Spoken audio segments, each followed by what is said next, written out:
हमारे सीरियल में श्री कृष्ण का किरदार निभाने वाले नीतीश भारद्वाज भी कर्नल पुरोहित के स्वागत के लिए पहुंचे हुए थे। उन्होंने कहा कि मालेगांव केस के फैसले से भगवा को आतंकवाद बताने वालों की हार हुई है। कर्नल पुरोहित को वेलकम करने के लिए मिस्टर भारद्वाज यानी कि महाभारत के श्री कृष्ण जिन्होंने कैरेक्टर था वो आ चुके। सर, किस तरह का माहौल है, कैसे महसूस कर रहे हो आप?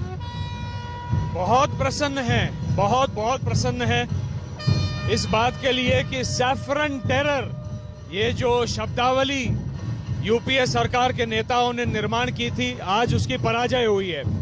सैफरन कभी भी टेरर नहीं हो सकता। और जो हालात, जो सफरिंग और विक्टिमाइजेशन कर्नल साहब के पूरे परिवार का और उनका स्वयं हमने देखा है पिछले इतने वर्षों से, ये खत्म हो गया।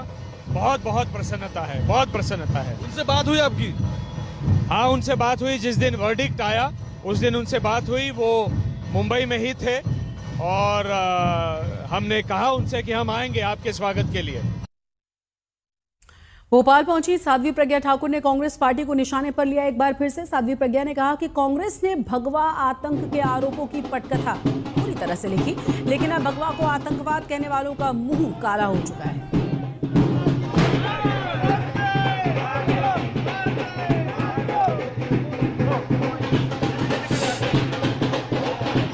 थोड़ा सा भाई आईडी पता रखी तुमने।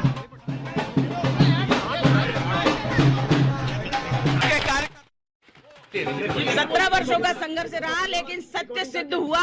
सत्यमेव जयते। निश्चित रूप से सत्य की विजय होती है, धर्म की विजय होती है। भगवा आतंकवाद, इसकी कहीं से कहीं तक स्क्रिप्ट खराब थी और वो खत्म हुआ। हिंदू आतंकवाद जिस प्रकार से कांग्रेस ने स्थापित करने का प्रयास किया, वो कभी स्थापित हो नहीं सकता।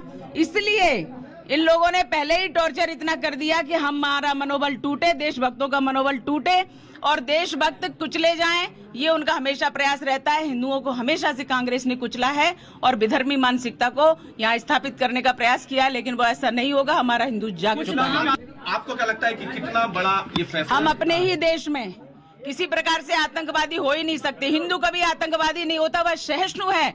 और हिंदू हमारे शास्त्रों में ही वसुधैव कुटुंबकम का मंत्र है। इसलिए हम सर्वे भवन्तु सुखिनः, सर्वे सन्तु निरामया, सर्वे भद्राणि पश्यन्तु, मां कश्चित् दुःख भाग् भवेत्। इस प्रकार से हम भावना रखते हैं कि कोई भी दुख का भागी ना हो, सभी सुखी रहे, निरोगी रहे।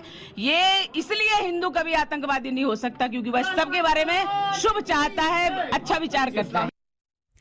इससे पहले मालेगांव ब्लास्ट केस में बरी होने के बाद साध्वी प्रज्ञा ठाकुर ने बड़ा आरोप लगाया था। साध्वी प्रज्ञा ने कहा था कि मालेगांव ब्लास्ट के दौरान उन पर कई लोगों के नाम लेने का प्रेशर बनाया गया, दबाव बनाया गया। साध्वी प्रज्ञा के मुताबिक नरेंद्र मोदी, योगी आदित्यनाथ, मोहन भागवत, इन तमाम लोगों के नाम लेने के लिए उन्हें प्रताड़ित किया गया था। मुझे टॉर्चर करना ही उनका उद्देश्य था और नहीं, अगर इनके नाम नहीं लेती हो जो वो कह रहे हैं तो फिर हम तुम्हें टॉर्चर करेंगे।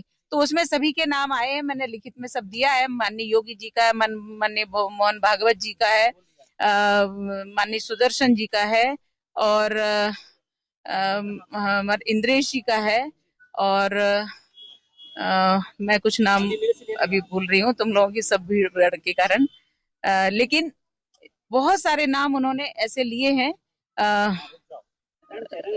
राम जी माधव का नाम लेने के लिए बोला है और भी कुछ नाम है जो मैं अभी भूल रही हूँ, लेकिन ये सब करने के लिए उन्होंने हमें टॉर्चर किया। हमारे फेफड़े की झिल्ली फट गई, मैं बेहोश हो गई। मुझे सुसरूसा हॉस्पिटल में गैर कानूनी तरीके से डिटेन किया था, तब रखा और उसके बाद फिर बजे हॉस्पिटल में रखा। मैं अपनी पूरी कहानी जो लिख रही हूँ उसमें ये सब आएगा, लेकिन सत्य जो है ना वो प्रकट होता है और सत्य प्रकट हुआ। माननीय मोदी जी का भी नाम लिया था। मुझे मैं गुजरात में रहती थी, इसलिए उन्होंने मोदी जी का भी नाम मुझसे कहलवाने का प्रयास किया।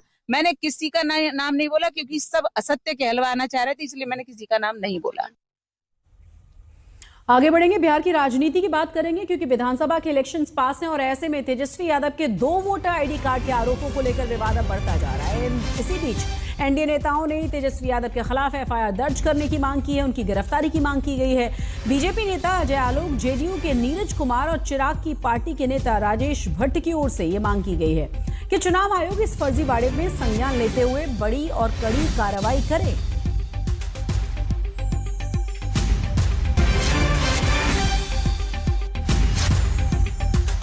तेजस्वी यादव जी ने कल एक सनसनी पैदा करने की कोशिश की। उन्होंने कहा कि मेरा नाम चुनाव आयोग वोटर लिस्ट में नहीं है।